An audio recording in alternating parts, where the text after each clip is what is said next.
ជំរាបសួរសួស្តីបងប្អូនទាំងអស់គ្នានេះគឺជាសកម្មភាពនៃការធ្វើដំណើរទៅកាន់តំបន់ការពារធម្មជាតិរហាកែអវៀនរបស់យើងដោយពេលនេះមិនថារដូវវស្សាឬក៏រដូវប្រាំងបងប្អូនក៏អាចធ្វើដំណើរទៅលេងនៅតំបន់របស់យើងបានតាមរយៈឡានឬក៏ម៉ូតូហើយនេះគឺជាសកម្មភាពនៃការធ្វើដំណើរទៅរបស់ក្រុមការងាររបស់យើងគឺតាមរយៈផ្លូវគឺបងប្អូនឃើញហើយផ្លូវហ្នឹងគឺផ្លូវតលមុខ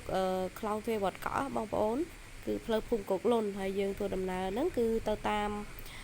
ផ្លូវភូមិកុកលុនហើយយើងឡើងទៅខាងស្រេះនេះគឺបងប្អូននេះគឺស្ពានស្រេះបងប្អូន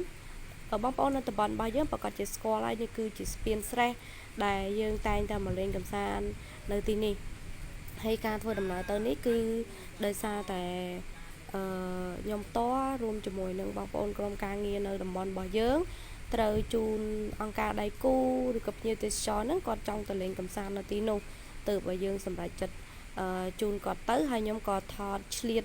ថតវីដេអូហ្នឹងគឺចែកជូនបងប្អូនទាំងអស់គ្នាពេលខាងមុខនេះ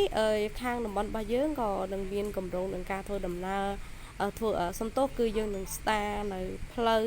រឡាយដែលអាចធ្វើដំណើរទៅដល់បានទាំងរដូវប្រាំងនិងរដូវវស្សាសម្រាប់ការជិះទូកហើយបងប្អូនឃើញហើយវត្តខាងមុខដែលខ្ញុំថតនេះគឺវត្តសមោចរបស់យើងបងប្អូននេះគឺវត្តសមោចរបស់យើងចំពោះផ្លូវធ្វើដំណើរទៅនៅពេលដែលបងប្អូនមកដល់វត្តសមោចហ្នឹងបងប្អូនគ្រាន់តែបើកជាឡានឬក៏ម៉ូតូធ្វើដំណើរត្រង់ទៅមុខប្រហែលជា50ម៉ែត្របងប្អូននឹងបានឃើញផ្លូវលំមួយខ្សែដែលទៅលិចត្រង់ណាបងប្អូននេះគឺភូមិសមោចណាហើយខ្ញុំនឹងថតជាមួយនឹងទស្សនវិជ្ជាការធ្វើដំណើរទៅកាន់តំបន់រហាកែអវៀនរបស់យើងនេះជូនបងប្អូនមើលថាផ្លូវគឺទៅដល់ទាំងការធ្វើដំណើរទាំងឡានទាំងម៉ូតូគឺទៅដោយងាយព្រោះយើងមានការលើកផ្លូវជាគ្រួក្រហមបងប្អូននេះគឺជាទស្សនវិជ្ជាផ្លូវទៅកាន់តំបន់រហាកែអវៀនរបស់យើងទៅដល់ហើយបងប្អូនចំពោះការមកកំសាន្តនៅទីនេះគឺល្អសម្រាប់បងប្អូនដែលចង់មកកំសាន្តលក្ខណៈគ្រួសារលក្ខណៈក្រុមការងារពោះតាមផ្លូវដែលយើងធ្វើដំណើរទៅហ្នឹងគឺវាជាផ្លូវគ្រួក្រហមហើយនៅអមផ្លូវហ្នឹងមួយខាងគឺជាស្ទឹងហើយមួយខាងទៀតគឺវាស្រែអញ្ចឹងមកកំសាន្តនៅទីនេះបងប្អូនគឺធម្មជាតិស្រស់ថ្លាមែនទែនហើយដូចបងប្អូនឃើញអញ្ចឹងគឺនៅទីនេះគឺតំបន់រហាកែអវៀនហើយផ្លូវគឺវាកវិកវ័នអញ្ចឹងណាបងប្អូនហើយដោយសារតែការទៅរបស់ខ្ញុំហ្នឹងគឺយើងជូននៅអង្គការដៃគូហើយនឹងភ្ញៀវទេសចរទៅដល់ពេលអញ្ចឹងទៅក៏ការថតរបស់ខ្ញុំនឹងមានចន្លោះខ្វះខាតអត់បានល្អចែកជូនបងប្អូនទស្សនាទេហើយព្រោះពេលហ្នឹងគឺខ្ទង់ប្រហែលជាម៉ោង12ថ្ងៃត្រង់បងប្អូននៅពេលភ្ញៀវគាត់មកទៅក៏យើងនាំភ្ញៀវទៅទាំងថ្ងៃហើយណាមួយក្តៅផងហើយដូចបងប្អូនឃើញហើយគឺឥឡូវនេះគឺផ្លូវអាចធ្វើដំណើរទៅដល់ហើយនេះបងប្អូនគឺខ្ញុំបានទៅដល់ហើយប៉ុន្តែដល់ត្រើយមកខាងនៅតំបន់អាវៀនរបស់យើងហើយនៅទីនេះគឺយើងនឹងមានការរៀបចំនៅគម្រោងផែនការមួយពាក់ព័ន្ធជាមួយនឹងការយកផ្លូវនេះធ្វើជាកន្លែងកម្សាន្តសម្រាប់បងប្អូនទៅលេងនៅពេលល្ងាចអាចយកជាអាហារឬក៏ភេសជ្ជៈក៏បានដែរយើងអាចទៅអង្គុយលេងនៅក្បែរផ្លូវហ្នឹងហើយមកខាងស្ទឹងហើយមកខាងទៀតយើងអង្គុយមើលសត្វបងប្អូនគឺមានអារម្មណ៍ថាធម្មជាតិស្រស់ថ្លាខ្លាំងមែនទែនតិចទៀតពាក់ព័ន្ធជាមួយនឹងផ្លូវក្បាត់ហ្នឹងគឺយើងជិះទូកបានជុំវិញតំបន់អាវៀនណាបងប្អូនហើយវីដេអូហ្នឹងគឺញ៉ៃញ៉ៃមែនទែនឆ្លៀតចែកនំឲ្យក្មេងទៀតដោយសារតែក្មេងហ្នឹងគាត់នៅអាវៀនណាបងប្អូនធម្មតាអ្នកនៅព្រៃគ្នាអត់និយាយរួមទៅបានតលេងអញ្ចឹងគឺខ្ញុំតែងតែទិញនំទៅផ្ញើគាត់បងប្អូនហើយឥឡូវនេះ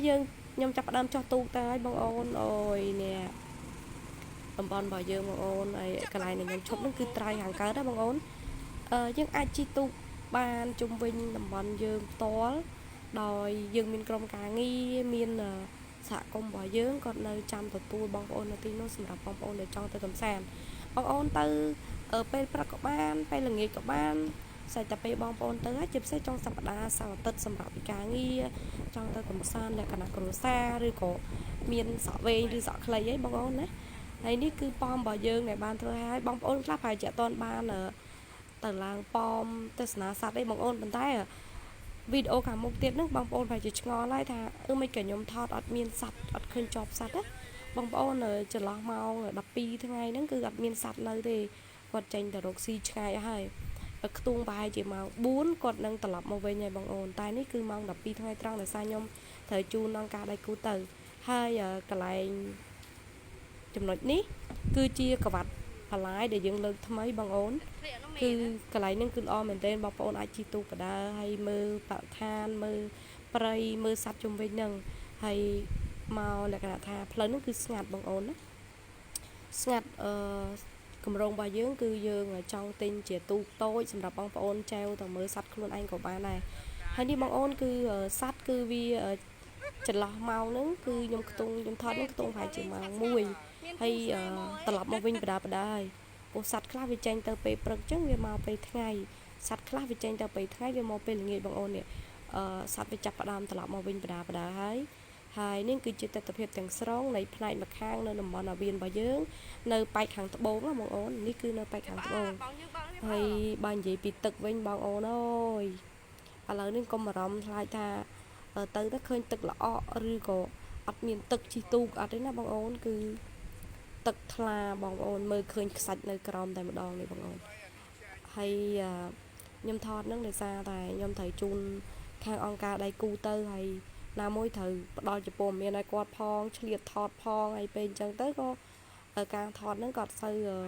មានភាពល្អប្រសើរប្រហែលទេហើយបញ្ចូលសលេងហ្នឹងក៏ជិះឡានត្រឡប់មកវិញបដាហើយក៏បញ្ចូលបដាកាត់បដាហើយនេះជាវីដេអូទី1នឹងការរៀនកាត់វីដេអូហើយនឹងបញ្ចូលសលេងហើយចែកជូនដល់បងប្អូនទស្សនាបងប្អូននេះគឺប្រៃលិចទឹករបស់យើងហើយពេលចូលទៅដល់ខាងក្នុងហ្នឹងយើងអត់បានបញ្ឆេះម៉ាស៊ីនទូកទេគឺយើងចែវដោយដៃបងអូនណាហើយទឹកថ្លាណាបងប្អូនអើយហើយដើមដែលខ្ញុំថតនេះគឺពេលល្ងាចប្រកាសជាឃើញសត្វបងអូនតែថ្ងៃចឹងអត់មានទេដេកបងប្អូនស្ងាត់ជ្រាបហ្មងអត់មានសត្វទេវាចេញរកស៊ីអស់ហើយកន្លែងដែលខ្ញុំថតជាប់សត្វហ្នឹងគឺនៅប៉ែកខាងត្បូងហើយកន្លែងដែលខ្ញុំចោលហ្នឹងឯងបងប្អូនគឺសត្វច្រើនវានៅកន្លែងហ្នឹងបងប្អូនហើយវីដេអូហ្នឹងក៏មានតែប៉ុណ្្នឹងទេបងប្អូនដោយសារតែខ្ញុំជូនអង្គការដៃគូទៅហើយគាត់ត្រូវត្រឡប់មកវិញដើម្បីប្រជុំបន្ថែមការងារហើយហ្នឹងគឺបងប្អូនយើងបងក្រុមការងារដែលគាត់នៅទទួលភ្ញៀវនៅទីហ្នឹងបងប្អូនបាយហើយបងប្អូនអើយអរគុណច្រើនសម្រាប់ការទស្សនាវីដេអូអរគុណជម្រាបលា